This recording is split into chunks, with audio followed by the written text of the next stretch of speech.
Hey guys, and welcome back to More Beauty. I'm really excited to do this tutorial for you guys. I feel like I haven't done a makeup tutorial in a while because our last video was our 50 facts about my sister and I video. If you haven't watched it, go check it out because we kind of spilled. So this is a full-fledged front to back makeup tutorial, okay? I started from scratch. It might be a little bit longer than my normal one. It's fall and I'm really excited because I'm in Toronto, but like the New York Fashion Week is going on right now and it's killing me. If you're ready to put on your leather skirts and your knee-high boots and your plum lipstick, you have to match it with your makeup. So I am doing a full tutorial for you here. I hope you love it. Okay, let's just get into it. So I promised we're going to start from scratch. So I'm starting off by using my Smashbox Photo Finish Primer. And I did pick up the Makeup Forever HD Foundation. And I'm going to apply that all over with my Morphe foundation brush. So I'm just making sure my Beauty Blender is damp. I'm switching over just because I want everything blended out very nicely and very evenly. So I've always had one of those like fake, cheapy type of beauty blenders, and it doesn't compare at all to the job that this does. I just recently got this beauty blender and I'm using it for everything. But I have noticed that the secret to a flawless beat is to just blend everything, so just keep going. Next, I'm grabbing my Ruby Kisses concealer.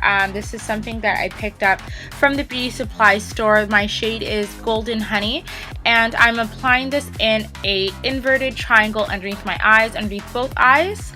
And I'm making it very thin, closer towards my brow, just because I don't want to kind of interrupt the space where I'm going to apply my contour. So this isn't meant to be a highlight contour video, but I'm doing it, so I might as well explain it. So next, I'm going to place some of the concealer down the bridge of my nose, but keep it really thin. Moving along, I grabbed a wide Morphe concealer brush, and I'm going over my concealer with another one. It's the MAC Pro Longwear NW40, just to make sure that everything, the consistency is a little thicker and the highlights a little bit more dramatic. So with the excess concealer or product left on the brush, I actually created a line right underneath my cheekbone just to create some dimension. Okay, then we're filling in a semicircle, almost like a sun that's like a rising from your eyebrows. And we're obviously going to do the same thing to the other side just to even things out. I ended up highlighting my chin just to add more dimension. I feel like I'm doing the absolute most at this point, but it will look cute. So then again, blend, blend, blend. You just want to make sure that there's no harsh lines and everything is very soft and blended.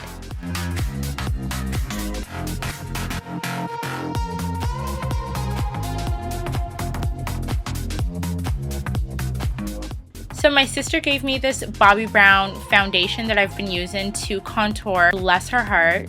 And I'm using my Shiseido kind of stippling contour brush that I got a while back. And before I didn't know how to contour, I didn't know what to do with this brush. It all makes sense now. So I'm blending out that area.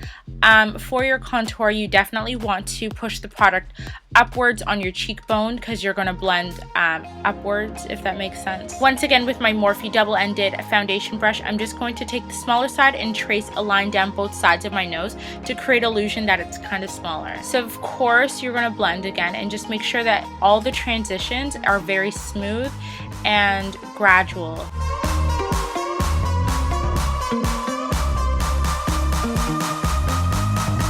So throwing it back to bay, I am using my Ben Nye banana powder to set in my concealer. A big thing is you want to make sure that your concealer underneath your eyes is very smooth, that there's no creases or lines before you set it with this powder, because it will actually set the line. It's that good. So I'm going to go ahead and get crazy and actually set every area that I put concealer. I'm going to put the powder on top and I'm going to leave it and move on to my eyes in the meantime. I actually really wanted to try this Laura Mercier set-in powder that a lot of people have been using. I'm not sure how it's going to look on my skin tone, so I'm going to try it out and let you guys know. If you have tried it already, let me know in the comments. So instead of using an eye primer, I always use my facial powder to create a base. I'm using the 35B palette from Morphe, using the Bone color just to pop that underneath my brows. Next, I'm going to pull out the orangey shade, that one, and I'm going to pop that right into my crease, really warm this up. I feel like autumn is all about that kind of like warm, deep, dark type of eyeshadow, so that's what we're going for. This one is my new MAC blush I'm super excited about. I'm actually kind of annoyed because I've been looking for a blush like this forever, like a brownie red without shimmer that I can really put on top of my contour. Anyways, for the eye look, what you have to be careful about is wherever you place the deepest color, that's where it's going to be the strongest. So make sure that you diffuse the color back and forth. I'm actually putting this across my whole crease just to really warm things up. Next, I am taking the color Dusty Rose from the Anastasia Beverly Hills Artist Palette, and I'm going to pop that on my lid and really kind of work the colors together just to make sure it's blended out very smoothly. Ooh, pretty. And just keep blending. The next color I'm going to take is called Baby I'm a Star from the same palette, and we are literally popping that right into the corner, kind of on the lash line, and I'm gonna fan it outwards. So your darkest shade that you choose to put on your eyes is usually the hardest to blend. So you want to make sure that you take your time, and when you think you're done blending, you're gonna want to blend some more.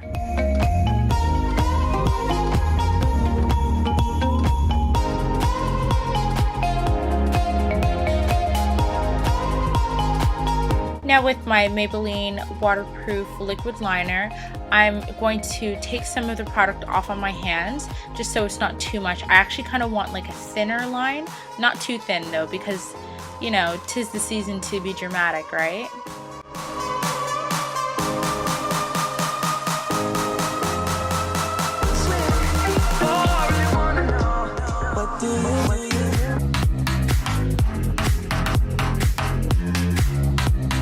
So I'm not really a fan of the Urban Decay Precision mascara, but I'm going to apply 2 coats to both the top and the bottom. I'm going to apply my falsies off camera and brush off my excess powder that has been baking for like about 20 minutes now. So I'm a big fan of using a dry brush or a empty brush and kind of just sweeping away the excess banana powder or setting powder.